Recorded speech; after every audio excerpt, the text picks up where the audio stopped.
할렐루야. 옆에 있는 분들 웃으면서 또 환영하시면서 인사하겠습니다. 우리는 영혼이 잘 되는 사람들입니다.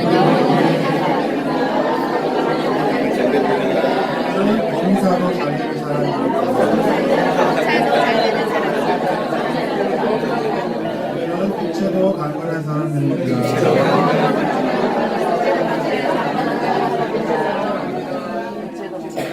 믿음의 고백대로 영혼이 잘 되고 범사가 잘 되고 또 강건하게 되시며 만사가 형통하시고 평탄하게 되는 축복이 있게 되기를 주 이름으로 축원합니다. 저는 오늘 함께 봉독한 말씀을 통해서 잠시 말씀을 나누겠는데요. 우리 너무나도 잘 알고 있는 인물입니다. 성경에서 제일 유명한 여인을 5명으로 꼽아라라고 하면 그 중에 반드시 들어가는 사람 중에 하나가 누구냐면 사라.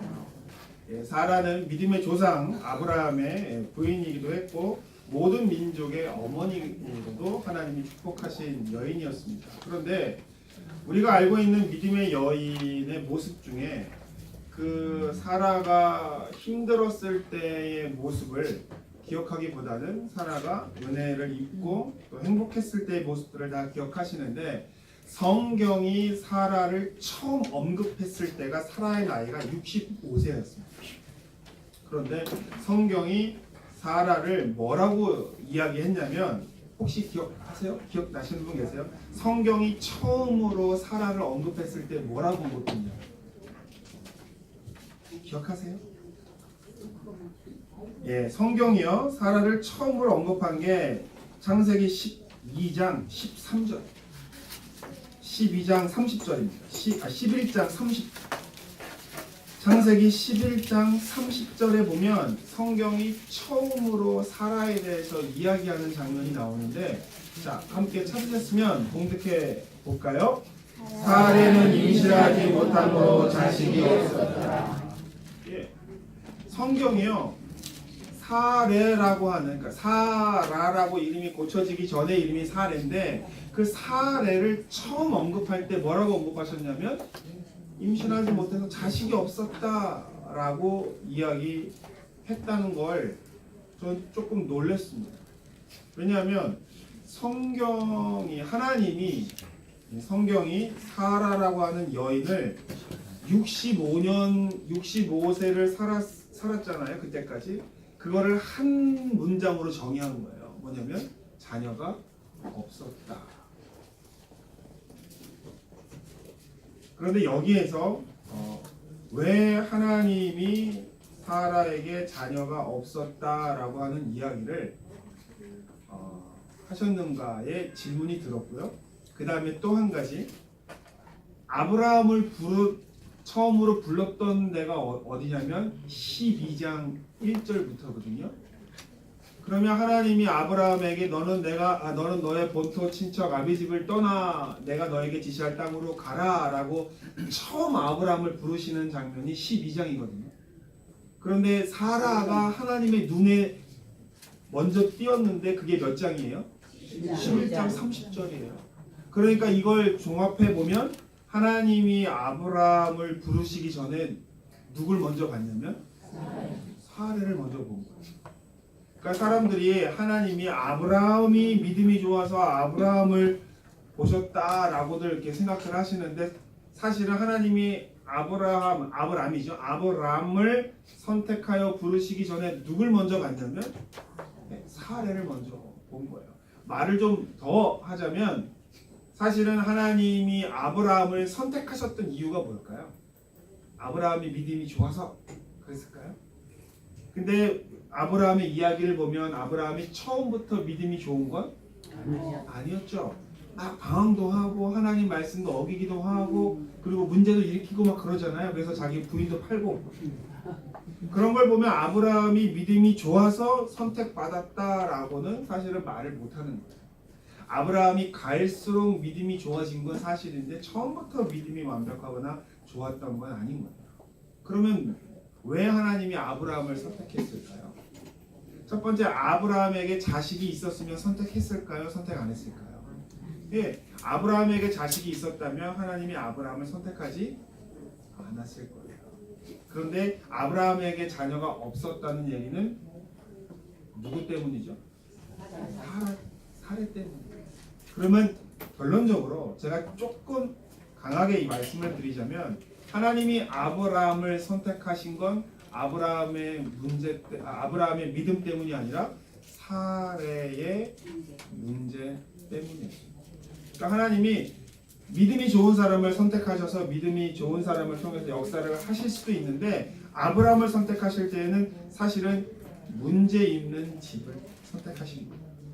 근데 왜 하나님이 문제 있는 집을 선택하셨을까요? 네, 하나님은 하나님의 구속의 역사를 이루실 때 원래 잘 나가고 있는 사람들을 통해서 구속의 역사를 이루시기보다는 하나님은 두 가지 목적이 있으신 것 같아요. 제가 늘 느끼는 거지만 하나님은 두 가지 목적은 있어요. 예를 들면 하나님이 교회의 사역을 이루시죠. 그런데 하나님이 교회의 사역을 이루시는 것만 목적이 있는 게 아니라 문제가 있거나 기도 제목이 있는 분들을 통해서 교회의 문제를 해결하시면서 동시에 영광도 받고 그 사람의 문제도 해결해 주시는 거예요. 그러니까 하나님은요, 하나님의 일을 신경 쓰시면서 동시에 누구의 일을 신경 쓰냐면 우리의 일도 신경 쓰시는 거예요. 그래서 하나님이 아브라함을 택하셨을 때 누구를 봤냐면 사라를 보시면서 사라의 인생을 바꿔주기를 원하셨다라고 합니다. 그러니까 하나님이 사라를 보셨을 때 다른 거 얘기 안 했어요. 하나님이요, 사라가 이뻤다고 얘기 안 해요. 지금 사라를 처음 언급하셨던 11장 30절에서 사라가 이뻤다라고 얘기 안 합니다. 근데 이뻤다고는 누가 얘기해요? 사람들이 얘기하거나 아브라함이 이야기하죠. 당신은 아름다운 여인이기 때문에 다른 사람들이 나를 죽여서 당신을 아내 삼을 수 있다라고 이야기하는 게 아브라함이 이야기하고 바로가 이야기하고 또 그랄 지방에 있는 네게부 지방에 있는 왕이 그렇게 얘기하잖아요. 근데 하나님은 사례가 이뻤다라고 얘기 안 하셨어요. 그러면 왜 얘기 안 하셨을까요? 하나님은요, 사람을 딱 보셨을 때 그 사람의 핵심을 보시기 때문에 그 사람의 가장 연약한 부분이 뭐고 가장 부족한 부분이 무엇인지를 딱 알고 있는 거예요. 그리고 하나님이 거기에 부족한 부분을 언급하셨잖아요. 11장 30절. 그래서 성경에 보세요. 부족한 부분이 언급되면 하나님 말씀에 순종하는 사람들은 그 문제가 다 해결됐습니다.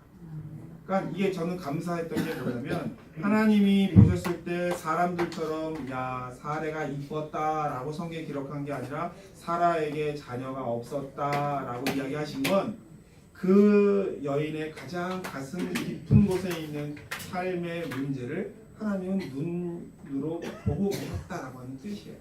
그리고 거기에는 하나님이 보셨으니까 이제 뭘 하실까요? 해결하신다는 거예요.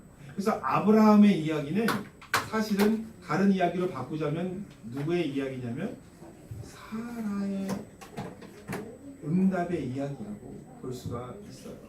그래서 저는 이 아브라함의 이야기를 아브라함의 관점이 아닌 사라의 관점으로 오늘 여러분과 함께 이야기를 나누려고 합니다. 근데 그 이야기를 동일하게 하고 있는 장이 바로 히브리서 11장이에요. 히브리서 11장은 믿음장이라고도 알려져 있는데 그 히브리서 11장에 보면 사라를 어떻게 소개하고 있냐면 믿음으로 사라 자신도 나이가 많아 단산하였으나 라고 나옵니다. 그리고 성경에 잉태할 수 있는 힘을 얻었으니 라고 나오는데 여기를요, 이 11절 맨 앞에 단어가 믿음이잖아요. 그 믿음으로 라고 하는 단어를 위치를 좀 바꾸면 좀 더 편해져요. 읽기가. 어디로 바꾸냐면 잉태할 수 있는 이라고 하는 그 앞부분으로 옮기는 거예요. 그러면 어떻게 읽혀지냐면 사라 자신도 나이가 많아 단산하였으나 믿음으로 잉태할 수 있는 힘을 얻었으니 하고 되는 거죠. 원래 히브리 성경에 보면 믿음으로 라고 하는 이 단어는 한국말로 바꾸자면 믿음을 통해서 또는 믿음 때문에 라고 번역이 될 수 있습니다.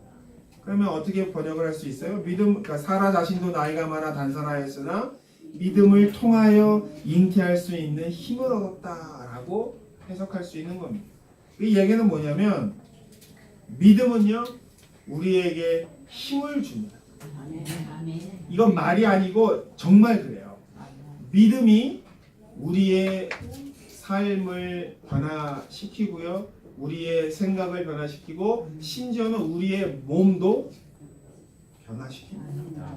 여러분 믿음이요 그냥 우리가 교회에서만 이 믿음을 이야기하는 게 아니에요 사실은. 근데 이 믿음을 제일 많이 강조하는 사람 중에 하나가 누구냐면 의사들이에요.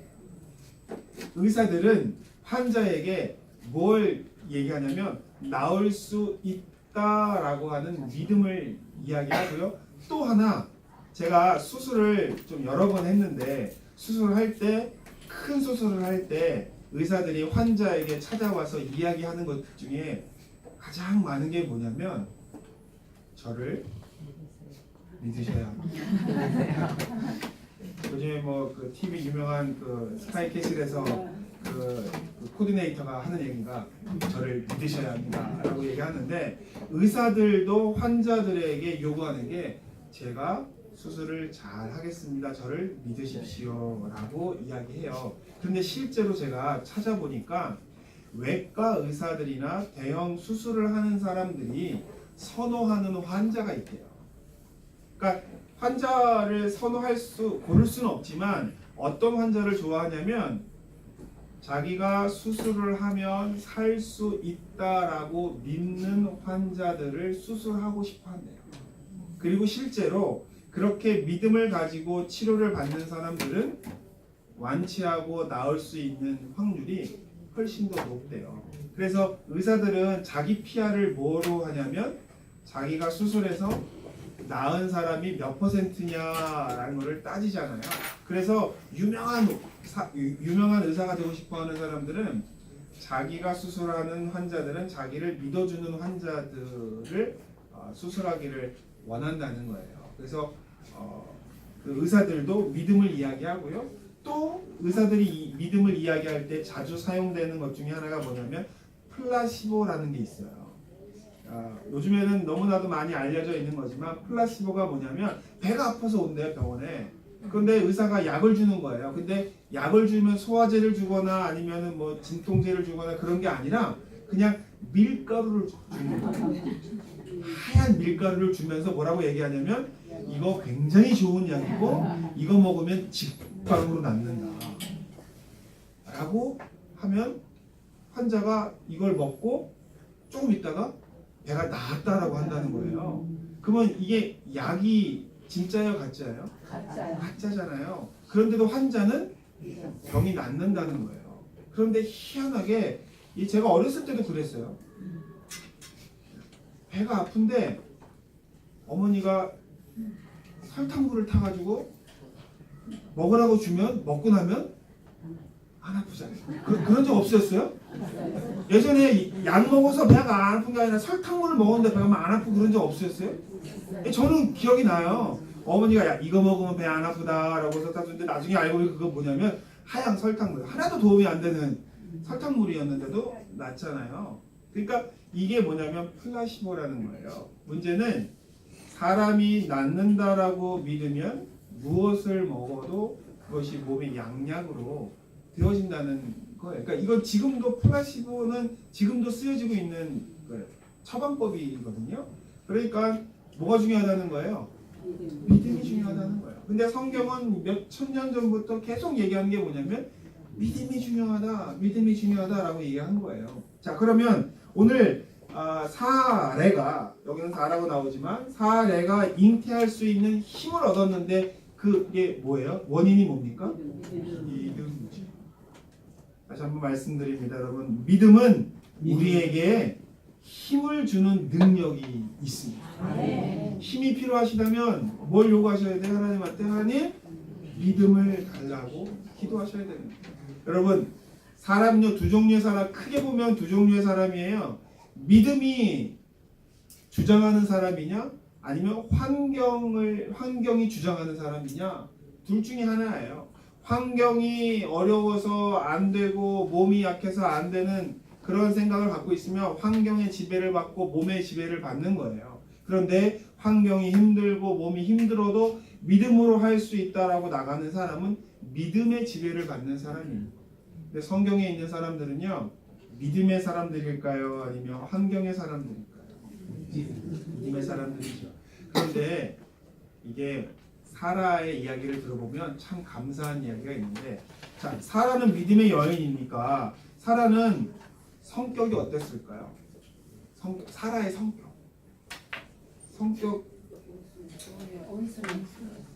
사람들이 다 그렇게 잘못 알고 있죠. 믿음이 좋으니까 현모양처고 또 마음도 좋고 온화한 사람이라고 다들 생각하고 있는데, 잘 들어보세요. 사라가 하갈을 학대했습니다. 그러니까 성경의 용어예요. 학대했대요. 학대해가지고 하갈이 어떻게 집을 뛰쳐나가죠. 애가 배어 있는데도 불구하고 뛰쳐나가죠. 왜 뛰쳐나갔을까요? 이러다 죽겠다 싶으니까 뛰쳐나간 거잖아요. 그 얘기는 뭐냐면 사라가 때렸다는 거예요. 막대기로 때리든 뭐로 때리든 때렸다는 거예요. 그러니까는 사라가 우리가 생각하는 것만큼 그렇게 그러니까 온순한 아줌마는 아니었던 거예요. 게다가 나중에 이삭의 생일 잔치를 하고 또 건강하게 자라고 있는 거를 잔치를 할 때 이스마엘이 이삭을 희롱했다라고 딱 보자마자 그때 어떻게 하죠? 쫓아내죠. 근데 쫓아낼 때 뭘 주고 쫓아냅니까? 물 한 병만 주고 쫓아냅니다. 그러니까 무서운 여자. 게다가 하갈을 자기 그 종을 남편에게 주고 하갈이 임신해가지고 하갈이 주인 사레를 업신여기니까 사레가 아브라함한테 가서 얘기하죠. 뭐라고 얘기하냐면, 내가 받는 모욕은 당신이 받아야 마땅하다라고 얘기 나오거든요. 그런데 성경이 되게 점잖게 번역을 해서 그런 거예요. 정말로 사라가 내가 받는 이 모욕이 당신이 받아야 할 것입니다 라고 이렇게 얘기했을까요? 화나실 때 집에 계신 남편들에게 내가 당할 모욕을 당신이 당해야 마땅합니다 이렇게 말씀하세요? 저희 집은 안 그래요. 저희 집에 있는 상황으로 얘기하자면, 인간아 내가 당한 이 모욕은 네가 당해야 마땅하다라고 얘기했을 거지, 여기처럼 정말로 당신이 당해야 마땅합니다라고 얘기했을까요? 성경이 너무 점잖하게 번역을 해서. 그러니까 사라는 화를 낼지도 않았고 또 짜증을 낼 줄 알았고 또 바가지도 긁었던 거예요. 그러니까는 사라는 믿음의 여인이지만 누구랑 똑같냐면 우리랑 똑같은 사람이에요. 제가 지금 사라 흉을 보자는 게 아니라 뭔 얘기냐면 사라도 우리랑 똑같다는 거예요. 그런데 똑같은 사람이었는데 믿음의 여인이 됐다는 얘기는 누구도 믿음의 여인이 될 수 있다는 거예요. 예, 우리도 믿음의 여인이 될 수 있다는 거예요. 또 사라가 믿음이 마냥 좋지는 않았어요. 하나님이 기다리라고 얘기했는데 10년 기다려서 애가 안 생기니까 하갈을 집어넣은 거잖아요. 그러니까 때로는 믿음이 흔들리기도 했었어요. 그러니까 우리가 사라가 믿음의 여인이라고 생각해서 하나도 흔들리지 않고 처음부터 믿음이 좋고 성격도 좋고 온화하고 현모양처의 모습으로 쭉 가서 야 누가 사라처럼 살겠는가 라고 생각하실 수 있는데, 아니에요. 사라는 보통 여자였어요. 짜증도 내고 화도 내고 또 질투도 하고 또 자기 아들을 보호하기 위해서 하갈과 이스마엘을 쫓아내는 어떤 그런 어머니의 모습도 똑같아요. 그러니까 이 얘기는 우리에게 희망적이에요. 왜냐면 우리가 흠도 없고 잘못도 없고 또 너무나도 완벽한 사람이어야만 믿음의 사람이 될 수 있다면 우리 중에 아무도 믿음의 여인이 될 수 없을 거예요. 그런데 보통 여자, 정말 연약한 여인이었던 사라도 믿음의 여인이 됐다면 우리도 믿음의 여인이 될 수 있는 거 아닌가 라고 하는 생각을 하는 건데, 그러면 도대체 사라가 믿었던 건 뭘까요? 여러분, 사라가 무엇을 믿었을까요? 믿음으로 잉태할 수 있는 힘을 얻었다라고 하는데 도대체 사라가 믿은 게 뭘까요? 뭘 믿었을까요? 말씀을 믿었을까요? 뭘로 믿었을까요? 11장에 나와요. 11절에 나와요. 한번 읽어볼까요? 이는 약속하신 이를 믿으신 줄 알았습니다. 쉽게 얘기하자면 뭐냐면 약속하신 하나님이 신실하신 분이라는 것을 믿었다는 거예요. 그러니까 사라가 나는 아기를 낳을 수 있어, 나는 아기를 낳을 수 있어, 나는 잉태할 수 있어 자신을 믿은 게 아니라 누굴 믿은 거예요? 나에게 자식을 주겠다고 약속하신 하나님은 믿을 만한 분이구나 라는 것을 믿었다는 거예요. 그러니까 믿음이 뭐냐면 내가 할 수 있다라고 하는 것을 믿는 게 믿음이 아니라 하나님이 하실 수 있다라고 하는 것을 믿는 게 믿음인 거예요. 아멘. 근데 세상 사람들이 얘기하는 믿음과 우리가 지금 얘기하는 믿음은 좀 달라요. 세상 사람들은 자꾸만 자기 세뇌를 하죠. 어떻게 세뇌를 해요? 나는 할 수 있다, 나는 할 수 있다, 나는 할 수 있다라고 얘기하는데 사실 우리가 이야기하는 할 수 있다라고 하는 그 4차원의 믿음은 내가 할 수 있다는 거 앞에 누가 전제가 되어 있냐면 하나님이 전제가 되어 있는 거예요. 예? 믿는 자들을 합력하여 선을 이루게 하시는 하나님에 대한 믿음이 있기 때문에 우리가 할 수 있는 거예요. 그렇죠? 그러니까 사라가 믿었던 믿음이 다른 게 아니에요. 사라는 자기가 어떻게 임신해야 되는지 어떻게 할 수 있는지 그건 방법은 몰랐어요. 알고 있는 거 다 한 가지. 하나님은 하실 수 있다라고 하는 거 한 가지만 알고 있었던 거예요. 굉장하죠. 간단해요. 누가 할 수 있다? 하나님은 할 수 있다라고 하는 거예요. 제가 이 사라 이야기를 이제 읽고 또 설교를 준비하면서 제가 자주 이야기하는 말씀을 또 한번 드리자면 제가 결혼하고 난 다음에 8년 동안 애가 없어서 한동안 고생을 얘기했어요. 근데 그때 병원에 다녔을 때 병원에서 뭐라고 얘기했냐면 프롤락틴이라고 하는 호르몬 때문에 임신이 안 된다고 해요. 제가 이제까지 이 말씀을 안 드렸는데 프롤락틴이 뭐냐면 어머니가 아이에게 젖을 먹일 때 나오는 호르몬이에요. 그러니까 프롤락틴이라고 하는 건 젖이 나오게 하는 호르몬이에요. 근데 젖이 나오는 호르몬이 나오면 임신이 안 돼요. 그러니까 모유 수유를 하고 있는 동안에는 임신이 안 되죠. 이거는 어른들은 여자분들은 다 알고 계시는 상황인데 그게 이제 의학적으로는 프롤락틴이라고 하는 호르몬이 나오기 때문에 모유가 분비가 되고 그 모유가 분비가 되기 때문에 아기가 안 생기는 거예요. 이건 정말 위대한 거예요. 왜냐하면 아이가 젖을 먹이고 있는데 몸 안에 또 다른 생명이 있어서 엄마의 영양분을 가져가면 둘 다 죽이는 거예요. 그러니까는 아이를 바깥에 잉태한 출산한 아이가 어머니의 모유를 먹고 자라날 동안에는 몸속에서는 태아가 자라날 수 없게끔 만들어 놓은 하나님의 법칙인 거예요. 그런데 저희 아내는 머리에 물혹이 있어요. 혹이 있어요. 그러니까는 악성 종양은 아닌데 양성 물혹이 있어요. 근데 그 물혹이 뇌를 누르는데 어디를 누르냐면 그 모유가 나오게끔 하는 부위를 누르고 있는 거예요. 그러니까 온몸에서 뭐가 분비가 되려면 프롤락틴이 애를 안 낳았는데도 불구하고 분비가 되니까 이 몸이 어떻게 인식하냐면 애가 젖을 먹이고 있는 걸로 몸이 인식을 하고 있었던 거예요. 그러니까 8년 동안 애가 안 생긴 거예요. 그래서 병원에 가서 그 머리에 있는 그 물혹을 줄이는 약을 먹었는데도 불구하고 이게 잘 안 줄어요. 물혹이 줄지를 않으니까. 그래서 4년을 병원에 다녔어요. 4년을 더 다녔어요. 그런데 아이가 안 생겨서 이영훈 목사님한테 찾아가서 목사님 저희가 8년 동안 애가 없습니다. 그랬더니 이영훈 목사님께서 가소롭다는 뜻이에요. 난 16년이야. 난 16년 애가 없었는데 하나님께서 주셨으니까 목사님은 8년이니까 아직 시간이 많아. 그리고 젊으니까 나올 수 있을 거야.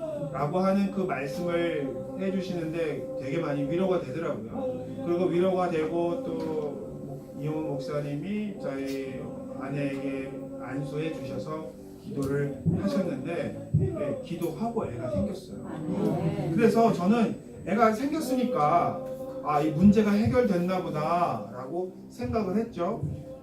그러는데 둘째가 나오고 그 다음에 셋째가 나왔는데 작년에 저희 와이프가 병원에 가서 다시 이제 종합검진을 해야 할 일이 있었는데 산부인과 검사를 받는데 산부인과 의사가 그러더래요. 아직 애가 없으시죠? 그러더래요.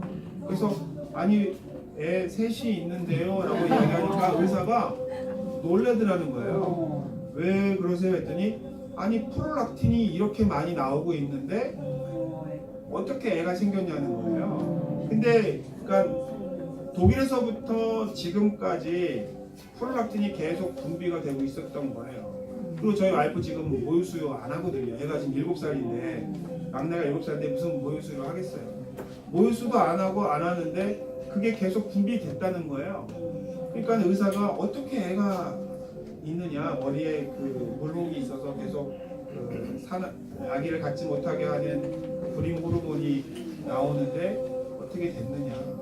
근데 제가요 나중에 깨달았어요. 저는 그냥 병이 나았거나 아니면 그게 없어져서 아기를 낳게 됐는 줄 알았는데 알고 보니까 하나님이 도와주셨던 거예요. 안 도와주시면 안 되는 건데 도와주셨던 거예요. 우리는 생각도 못하고 있었던 일인데 된 거예요.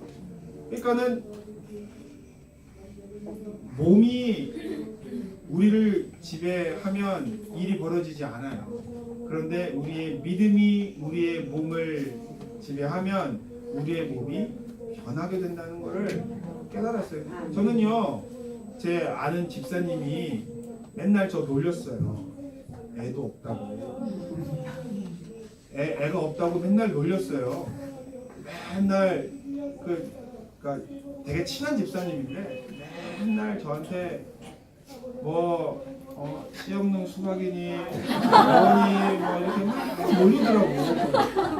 그런데 8년 동안 애를 못 낳으니까 또 그 말이 맞잖아요. 그래서 제가 하나님한테 하나님 저 놀리는 거를 어떻게 하면 좋겠어요. 근데 더 열받는 건 자기도 씨가 없어요. 자기도 애가 없어. 없는데 나한테 자꾸만 놀리는 거예요. 그래가지고 첫째가 생겼잖아요. 첫째가 생겼는데 그 집사님이 그러시더라고요.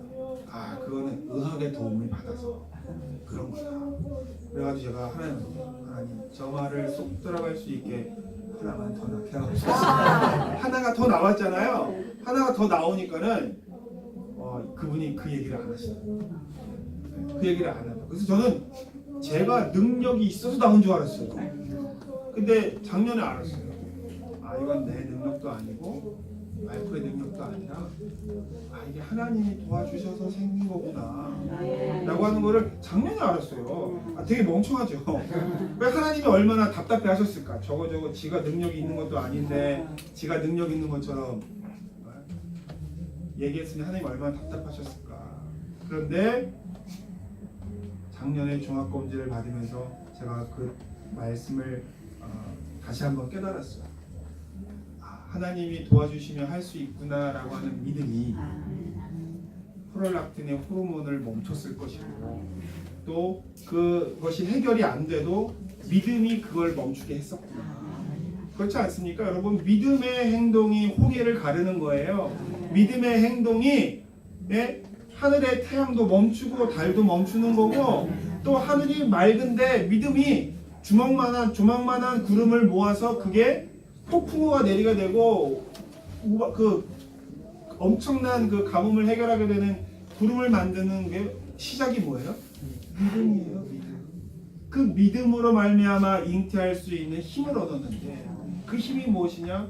하나님은 이쁘시고 약속하신 하나님은 지키신다 라고 하는 그 믿음, 나의 능력에 대한 믿음이 아니라 하나님의 능력에 대한 믿음, 하나님의 신실함에 대한 믿음이 있으면 몸이 변하고 환경이 변하고 우리의 인생도 변하게 된다는 것을 믿음의 여인 사라가 우리에게 보여주고 있는 겁니다. 아멘. 그리고요 12절에 보면 이렇게 나와요. 이러므로 죽은 자 같은 한 사람으로 말미암아 하늘의 허다한 별과 또 해변의 무수한 모래와 같이 많은 후손이 생육하였느니라라고 나오잖아요.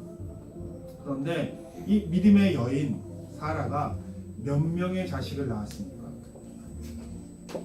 사라가 몇 명의 자식을 낳았어요? 하나 낳았잖아요. 예. 한 방으로 끝낸 거예요. 한 방 끝내고 뭐가 이어졌어요? 민족이 이어진 겁니다. 그러니까 짜잘짜잘짜잘하게 하는 게 아니라 믿음의 여인은 다른 사람들은 몇 년에 걸쳐서 하나 둘셋 낳고 야곱은 12를 낳고 그러잖아요. 근데 사라는 70살, 80살, 90살 동안 다 모았다가 한 방으로 끝낸 거예요.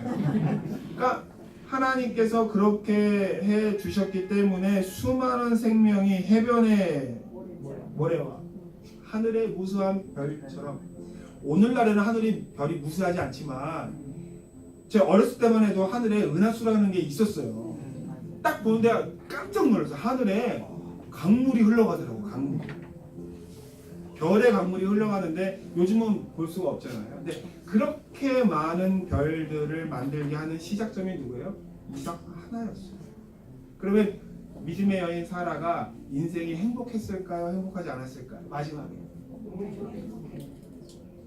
사라의 인생은 지난 65년은 힘든 삶이었어요. 그 다음에 기다림의 30년도 고통의 시간이었습니다. 그러나 믿음으로 잉태할 수 있는 힘을 얻은 후에 사라의 삶은 정말로 하나님께 감사의 삶이 되었던 걸 우리는 알 수가 있습니다. 저는 이 말씀을 통해서 우리도 사라와 같이 보통 사람이고 연약한 사람이고 부족한 사람이고 넘어지고 시험에 들 수 있는 사람들이지만 하나님을 향한 믿음을 지키고 있다면 힘이 생겨날 거예요. 환경이 변화될 거예요. 근데 그 믿음이 무엇이냐? 믿으신 하나님, 약속하신 하나님은 지키신다라고 하는 하나님을 믿는 그 믿음이 우리에게 힘을 주고 우리의 삶을 변화시키는 원동력이 될 수 있다라고 하는 것입니다. 혹시 이 시간에 갖고 있는 마음의 문제, 육신의 문제, 또 환경의 문제가 있으시다면 내 능력과 내 갖고 있는 나의 능력을 믿는 것이 아니라 나를 치료하고 인도하고 좋은 곳으로 인도하시는 하나님을 믿는 믿음이 되시기를 주 이름으로 축원을 드립니다. 그 믿음이 저와 여러분의 삶을 좋은 것으로 인도하시고 또 물가에 심기운 나무처럼 씨를 쫓아 열매를 맺게 하시는 하나님의 축복이 여러분들과 함께 계시기를 주 이름으로 축원을 드립니다. 잠깐 기도하겠습니다.